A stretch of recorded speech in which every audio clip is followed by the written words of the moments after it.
Hello. Ito ang aking first vlog. Nagamit ko ang aking cellphone. Dito ko ngayon sa EO. Sinamahan ko sa Error magbumili ng eyeglasses. Ayan. Nasa loob niya siya. Nagpapacheck up. Ako na tinatawag na ako. Ako rin mapapacheck up din ako. Kasi kailangan ko rin ng salamin. Ito yung napili kong frame. Ganda ba? Dapat yung malalaki sana ang pipiliin ko. Hindi daw pwede kasi depende sa grado. Mga pang bagets-bagets lang pala yun. So ito napili ko. Ayoko ng bakal kasi acidic kasi ako. Kaya gusto ko yung yung plastic lang. Ayan. Mataas ba yung grado ko?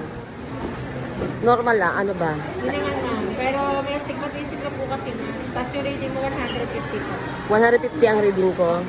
May stigmatism daw ako sa 150 ang ano ko. Yung sa anak ko, ano ba?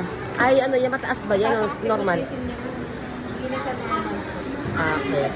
So, pareho kami ni Aaron. Ang kinuha ko rin ay yung reading at makakalakad ako.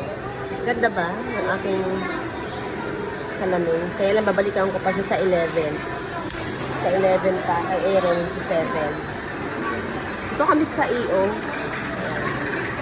Dito rin talaga ako nagpapagawa. Meron na ako ditong pinagawa dati. Reading lang siya. Hindi ko siya masuot pag naglalakad. Kasi ewan ko ba bakit reading lang ang kinuha ko noon. Yung lens lang ang binili ko noon. Kasi ginamit ko yung dati kong frame. Pero ngayon, bumili na rin ako ng frame. At nagpa-reading na rin ako at panglakad. So para, na rin, sabay-sabay na. Kami dalawa ni Aaron. So, ang ganda. I love it. Yeah. Gusto ko sana yung malalaking. Bawal pala. Saka dapat may nose pad ang pipiliin.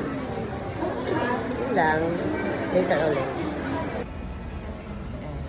Nag-aantay ako kay Aaron dito sa barbershop. Napagupit siya. Ayan siya.